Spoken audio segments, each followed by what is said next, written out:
Bapak Ibu dan Saudara, kita mulai kebaktian kita dengan saat teduh.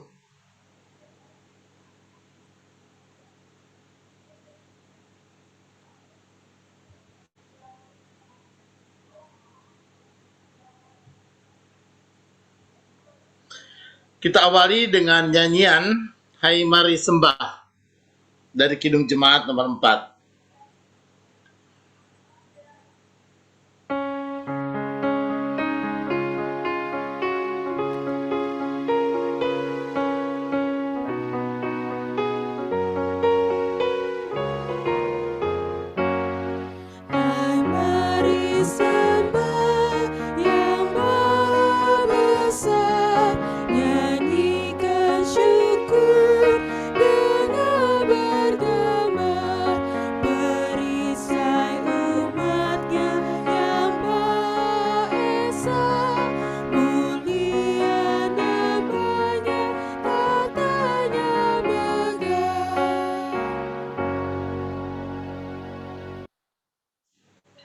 Baik saudara-saudara, kita bersama-sama memasuki ajakan ibadah.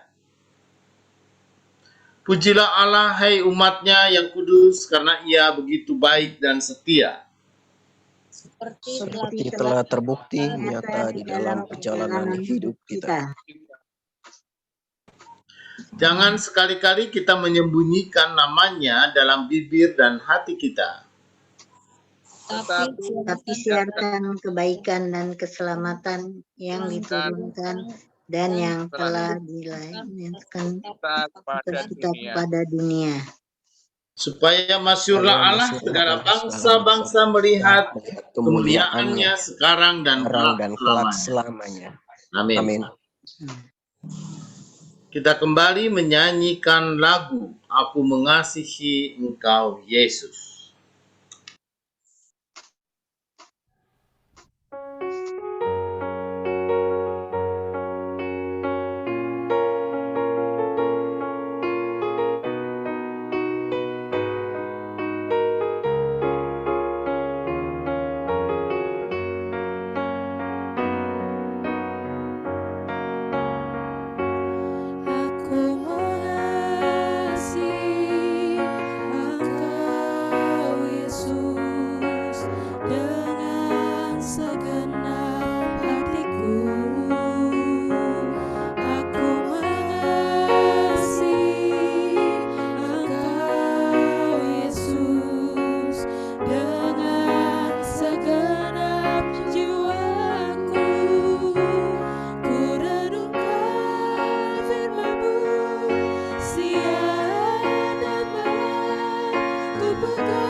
Baik saudara-saudara, kita bersama kita berdoa.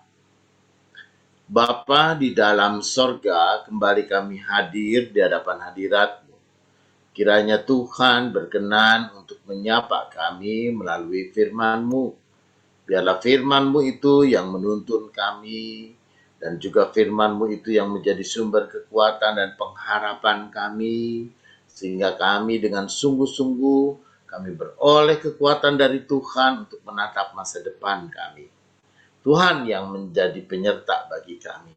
Karena itu Bapa, urapi kami, dan biarlah kami boleh dengan sungguh mendengarkan firman-Mu. Amin. Saudara, kita akan bersama membaca bagian Alkitab kita dari 1 Petrus pasal 2 ayat 9 dan ayatnya yang ke-10. 1 Petrus pasal 2 ayatnya yang ke-9 dan ayatnya yang ke-10. Yang begini katanya, tetapi kamulah bangsa yang terpilih, imamat yang rajani, bangsa yang kudus, umat kepunyaan Allah sendiri, supaya kamu memberitakan perbuatan-perbuatan yang besar dari Dia, yang telah memanggil kamu keluar dari kegelapan kepada terangnya yang ajaib. Kamu yang dahulu bukan umat Allah, tetapi yang sekarang telah menjadi umat-Nya, yang dahulu tidak dikasihani, tetapi yang sekarang telah beroleh belas kasihan. Saudara, demikian pembacaan Alkitab. Berbahagia mereka yang mendengarkan firman Tuhan dan memelihara di dalam kehidupannya. Haleluya. Bapak, Ibu, dan saudara-saudara yang kekasih di dalam Tuhan, tentu ketika kita berkata saat ini kita ada sebagaimana kita ada, dan ketika kita mengatakan inilah aku adanya, saudara, ketika kita berkata keberadaan kita, maka kita punya cerita sejarah. Ya, baik sejarah kehidupan kita pribadi, sejarah kehidupan keluarga kita, dan bahkan kita pun juga tentu punya silsilah. Dan ketika kita pun juga punya silsilah, ketika kita bicara orang tua, kita bicara nenek moyang, kita bicara masa lalu, saudara, siapa kita? Maka tentu saja kita akan mengatakan dan membandingkan antara kehidupan kita yang dulu dengan kehidupan kita yang sekarang. Mungkin dulu kita akan mengatakan, wah dulu kehidupan kita begini dan begitu dan begini dan begitu. Kita akan mengatakan dulu kita adalah sebagai manusia yang orang-orang yang tinggal, yang di sana, tinggal di sini, dan kita semua mengalami peristiwa masa lalu. Tapi siapa kita sekarang ini?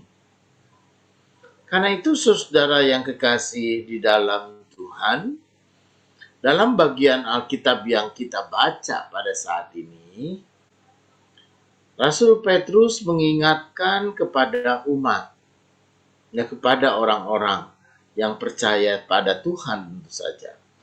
Kamu yang dahulu bukan umat Allah, untuk menampakkan dan menyatakan dulu kamu tuh bukan umat Allah.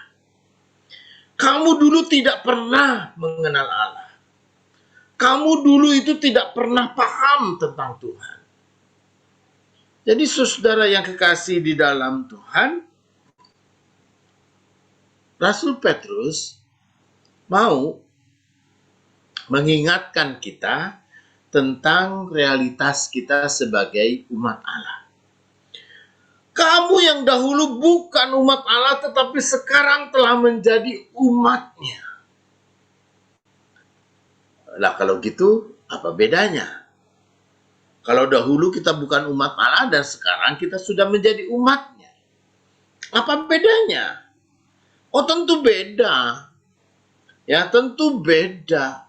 Kenapa saudara? Karena ketika kita mengenal umat Allah, ketika kita mengenal Allah dan kita menjadi anak-anak Allah, saudara, maka kita mengalami sebuah zaman, sebuah perubahan. Bagaimana kita hidup di dalam Allah dan bagaimana kita seharusnya hidup sebagai umat Allah.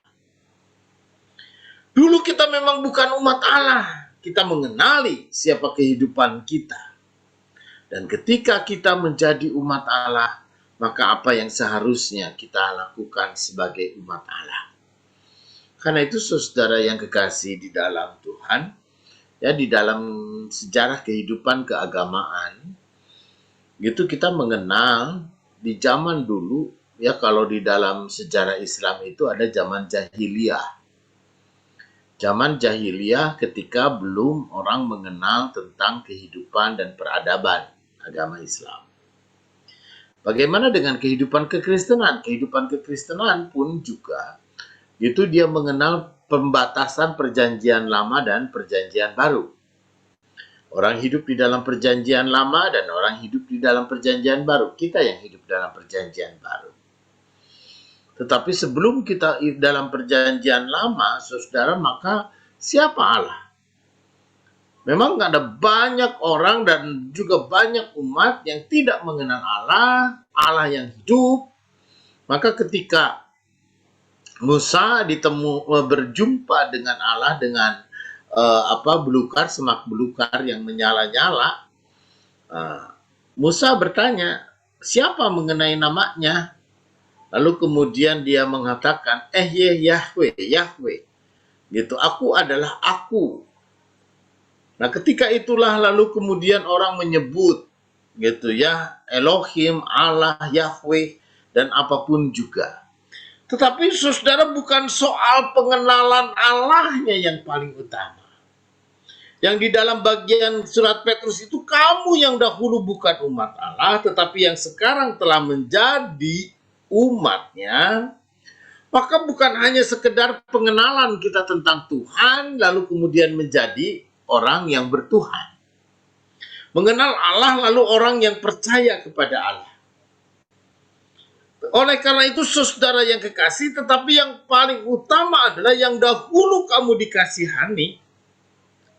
Ya, tidak dikasihani, tetapi yang sekarang kamu beroleh belas kasihan. Jadi saudara yang kekasih di dalam Tuhan, menjadi umat Allah adalah umat yang dikasihi. Menjadi umat Allah adalah umat yang beroleh belas kasihan Allah. Menjadi umat Allah itu berarti menjadi umat yang dicintai. Menjadi umat Allah itu berarti kita adalah umat yang sungguh-sungguh dikasihi. Saudara, ayat 9 memang cenderung lebih eksklusif. Kamu adalah bangsa yang terpilih, imamat yang rajani, bangsa yang kudus, umat kepunyaan Allah, gitu ya, supaya kamu memberitakan perbuatan yang besar, yang memanggil kamu keluar dari kegelapan kepada terang yang ajaib. Itu saudara, ayat 9 ini adalah sebuah kata peneguhan. Kamu adalah bangsa yang terpilih. Ya, bangsa yang terpilih itu oleh karena kita bangsa yang dikasihi, orang-orang yang dikasihi, orang-orang yang beroleh kasih, orang-orang yang beroleh cinta dari Tuhan. Tapi pertanyaannya, apakah orang lain tidak dicintai? Semua orang dicintai. Apakah semua bangsa juga adalah semua orang adalah kemudian tidak dikasihi Tuhan? Dikasihi Tuhan. Semua orang bangsa siapapun juga dengan latar belakang apapun juga dengan latar belakang agama apapun juga, kasih itu universal, Bapak Ibu, ya. Kasihnya Allah itu tidak membeda-bedakan. Semua orang dikasihi. Semua siapapun orang itu latar belakang apapun dikasihi dan dicintai oleh Tuhan. Hanya saudara, hanya sebagian orang yang sungguh-sungguh sadar dan menyadari bahwa dia adalah sebagai umat yang dikasihi Tuhan. Saudara yang kekasih di dalam Tuhan, mungkin begini. Kalau kita punya 2 atau 3 orang anak, gitu ya, ada 2 atau 3 orang anak. Mungkin ada anak yang satu mungkin bertanya, Papa sayang aku nggak sih? Emang kenapa? Gitu kan, anak juga butuh peneguhan. Ya, Papa sayang kamu. Gitu ya, Papa sayang kamu, Papa juga sayang Dede, Papa juga sayang kakak. Itu nggak ada bedanya. Gitu. Tetapi saudara, namanya anak. Namanya juga anak-anak. Anak-anak atau ketika kita dulu juga kita kecil, itu mungkin kita merasa ada sesuatu yang diperlakukan berbeda. Gitu ya, sehingga perlakuan berbeda itu seolah-olah kita lebih dicintai atau kita tidak lebih dicintai daripada saudara kita yang lain. Oleh karena itu, saudara yang kekasih di dalam Tuhan, kasihnya Tuhan itu adalah kasih yang universal. Kasih Tuhan adalah kasih yang tidak beda-bedakan. Kasih Tuhan itu pun juga adalah kasih yang sama dan serupa bagi semua orang, semua pihak. Tapi siapa orang yang sungguh-sungguh merasa dicintai? Jadi siapa orang yang sungguh-sungguh merasakan akan kasih dan berkat Tuhan dalam hidupnya? Karena itulah saudara Petrus mengatakan kepada umat Tuhan ini, ya, kamu adalah bangsa yang terpilih.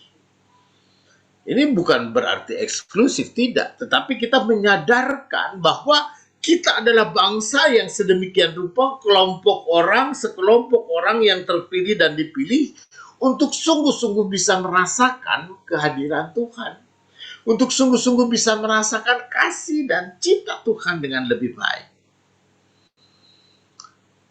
Saudara yang kekasih, melalui firman Tuhan ini kita boleh belajar. Ya, kita boleh belajar dari kasus yang sedang ramai dibicarakan orang. Tentang seorang warga negara Indonesia yang mau masuk ke negeri tetangga. Tetapi ternyata dia ditolak. Dia tidak boleh masuk ke negeri itu. Saudara, ini memang otoritas. Ini memang adalah kewibawaan negara dan kedaulatan suatu negara. Negara boleh menolak siapapun, bahkan negara boleh mencekal untuk seseorang tidak boleh masuk ke negerinya. Tentu saja saudara yang kekasih di dalam Tuhan, ada nilai-nilai, ada standar tertentu kenapa seseorang itu lalu kemudian menolak. Kenapa ataupun juga satu negara itu menolak untuk warga negara lain masuk ke dalam negerinya?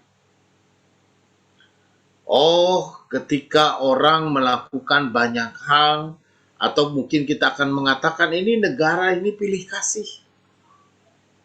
Ini negara ini kok ngebeda-bedain. Ada orang yang boleh, ada orang yang tidak boleh. Negara ini tidak adil. Saudara yang kekasih, ini bukan soal adil tidak adil, ini soal pilih kasih atau tidak.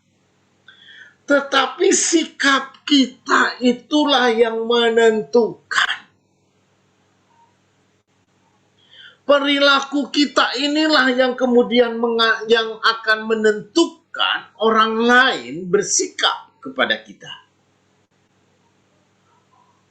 Karena itu saudara, kalau kita mengatakan kamu adalah bangsa yang terpilih, kamu yang dahulu bukan umat Allah tapi sekarang adalah umat Allah, umat yang dulu tidak dikasihani tapi sekarang beroleh belas kasihan, artinya saudara, maka melalui firman Tuhan kita ini kita diajar untuk bagaimana hidup kita itu sebagai umat Allah. Kalau kita menyebut diri sebagai umat Allah, maka jadilah sebagai umat Allah. Perilaku kita harus menunjukkan sikap perilaku ya sebagai umat Allah. Bagaimana perilaku umat Allah? Simpel, saudara, orang Kristen bagaimana dia hidup di dalam kasih kepada Tuhan dan juga kasih kepada sesama. Itu aja dulu. Bukan soal boleh atau tidak boleh, bukan soal ini bisa atau tidak bisa, bukan soal haram dan halal. Orang-orang Kristen nggak mikir. Jangan jauh-jauh, jangan susah-susah. Nanti hidupnya serba terkekang. Ini nggak boleh, itu nggak boleh, ini nggak boleh, itu nggak boleh. Kok sih ribet banget ya hidupnya orang beragama. Orang Kristen itu simpel. Bagaimana dia mengasihi Tuhan dan bagaimana dia mengasihi sesamanya. Kalau dia hidup di dalam mengasihi sesamanya, itu berarti dia tidak boleh. Ya, tidak boleh lalu kemudian untuk memusuhi orang, membenci orang. Tidak boleh kita pun juga menyebarkan segala sesuatu kebencian, mengadu domba, memisah-misah, mengkotak-kotakan. Kita tidak boleh. Gitu kan, lalu kemudian mengkafirkan dan mengharamkan orang lain. Tidak boleh. Saudara, oleh karena perbuatan itulah, maka kita akan dinilai oleh orang lain. Karena itu saudaraku yang kekasih di dalam Tuhan, bangsa yang modern, manusia modern dan manusia yang berpikir maju, manusia yang berpikir ke depan, dan manusia yang memang benar-benar modern, maju dengan nilai-nilai kehidupan modern, maka dia harus hidup di tengah-tengah dunia yang universal. Nggak boleh lagi kita kemudian membuat pengkotak-kotakan, pembeda-bedaan, tidak ada ceritanya. Karena itu hidup di dalam dunia yang universal ini kita harus bisa bergaul dengan orang siapapun dari latar belakang apapun dan semua sebagai sesama. Karena itu mengasihi sesama manusia seperti diri kita sendiri. Dengan hidup bersama dengan orang lain, maka itulah kita sebagai umat Allah. Sebagai bangsa pilihan Allah, maka kita harus hidup di dalam mengasihi sebagaimana kita dikasihi Allah. Sebagaimana kita beroleh belas kasihan Allah, maka kita pun juga hidup di dalam saling mengasihi dengan semua orang. Dan dengan semua orang kita hidup di dalam saling mengasihi, saudara. Saya yakin Bapak Ibu mau pergi kemanapun, mau ke negeri manapun, mau ke daerah manapun, Bapak Ibu tidak akan pernah ditolak. Saya yakin kita akan menjadi orang yang sangat diterima. Kita pun juga akan menjadi orang yang sangat dihargai, sangat dihormati. Ketika kita belajar hidup di dalam kasih dengan menghormati kesesamaan kita sebagai sesama manusia. Sebagai umat yang dipilih Tuhan, itu berarti kita pun juga adalah sebagai umat yang menerima kasih Tuhan dan sebagai umat yang harus mengasihi sesama kita dengan baik. Amin.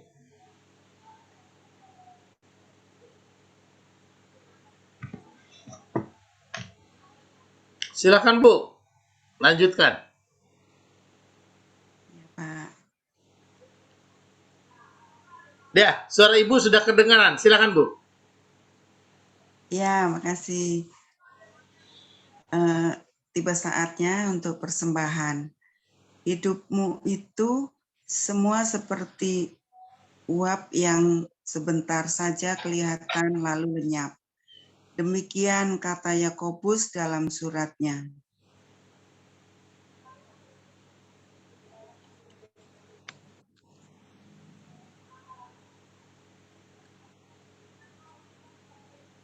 Persembahan dapat ditransfer melalui rekening atas nama Bank Margareta de Samuel 6030270860 Bank BCA.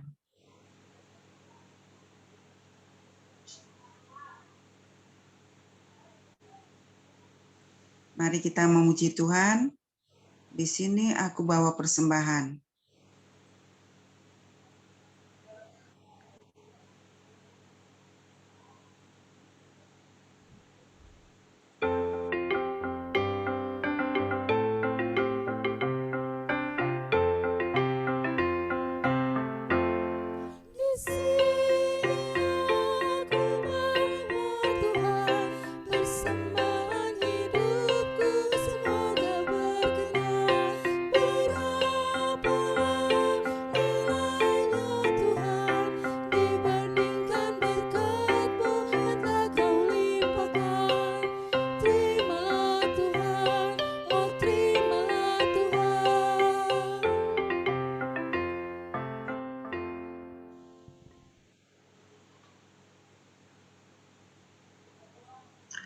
Baik Bapak Ibu dan saudara-saudara, kita bersama menaikkan doa persembahan dan doa syafaat kita. Mari kita berdoa.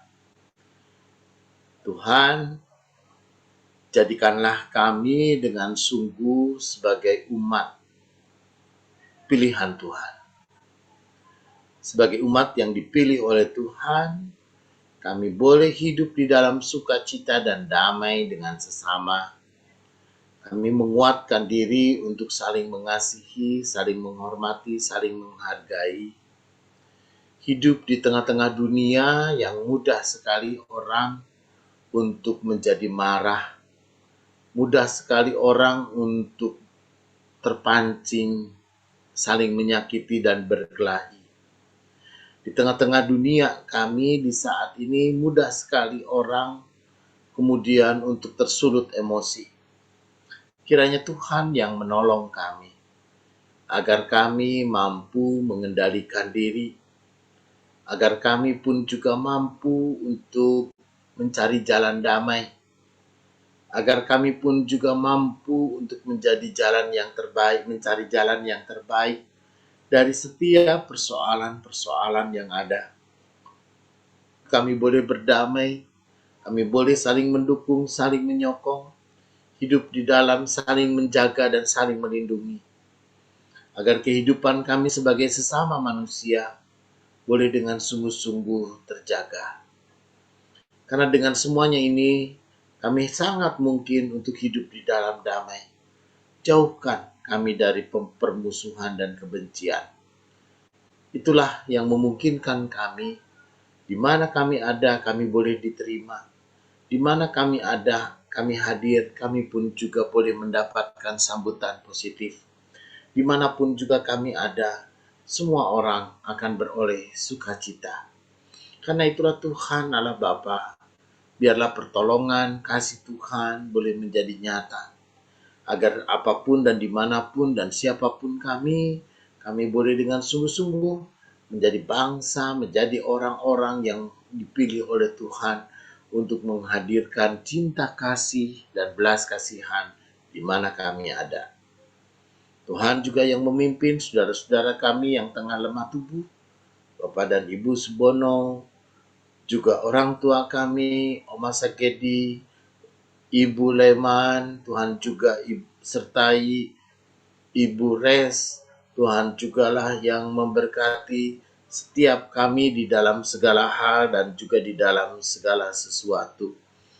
Kiranya Tuhan juga yang menolong orang tua kami, Pak Indrajat, Ibu Puji, juga Bu Nuryani, agar di dalam usia kami yang terus bertambah, kami yakin dan percaya Tuhan memberikan kekuatan dan kesehatan, sehingga kami pun juga boleh merasakan kasih Tuhan, penyertaan Tuhan dalam segala hal. Kami juga berdoa bagi Bapak Joli, Bapak Thomas Raharjo, juga Bapak Denny Suganda. Tuhan jugalah yang memberkati dalam segala hal dan juga di dalam segala sesuatu. Dalam tangan-Mu Tuhan, biarlah saudara-saudara kami, Randy, Bein, dan juga Gracia, Tuhan boleh berkati dan pimpin mereka di dalam segala perkara. Kami tahu benar bahwa kasih Tuhan boleh melimpahi kami semua. Tuhan yang mengerti benar akan pergumulan-pergumulan kami. Tapi Tuhan Allah Bapa, sebagai umat pilihan Tuhan, kami boleh berbagi kasih dan menyatakan kasih. Sehingga kami pun juga boleh dan beroleh belas kasihan. Kami percaya Tuhan Allah Bapa, akan ada banyak orang-orang yang menjadi penolong yang menolong kami. Ketika kami hidup di dalam kasih, maka kami boleh hidup di dalam saling tolong-menolong satu dengan yang lain. Kami percaya pertolongan Tuhan boleh menjadi nyata melalui orang-orang di sekitar kami. Karena itulah Tuhan Allah Bapa, kami mau berserah ke dalam tangan-Mu. Dan di saat ini setiap tantangan dan pergumulan kami mau pertaruhkan hanya di dalam nama Tuhan Yesus yang menjadi juru selamat kami yang hidup. Amin.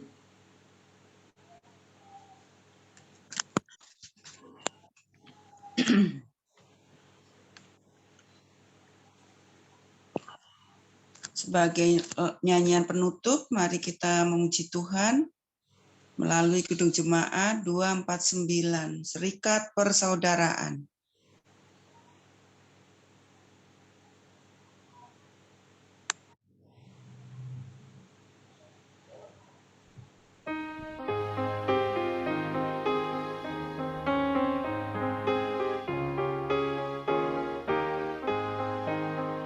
Serikat persaudaraan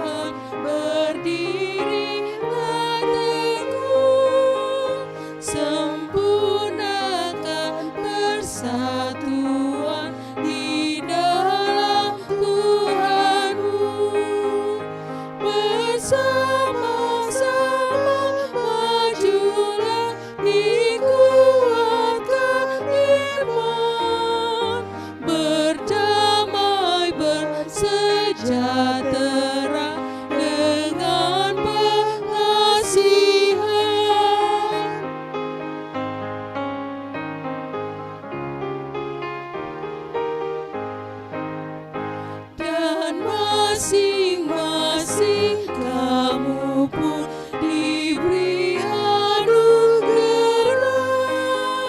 supaya kamu bertekun dan rajin bekerja.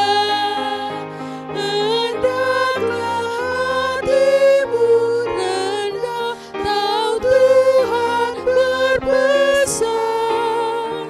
Jemaat menurut firman-Nya berkasih-kasihan.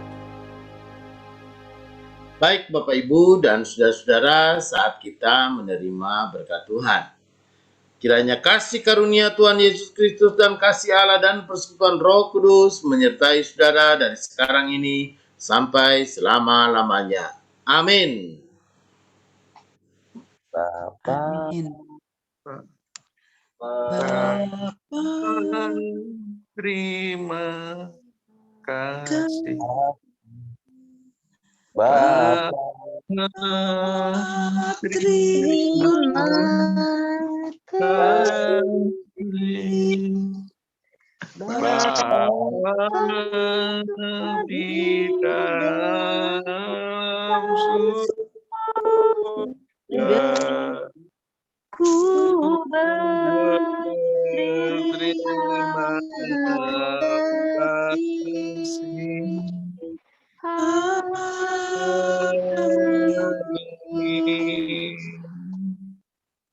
Kebaktian selesai.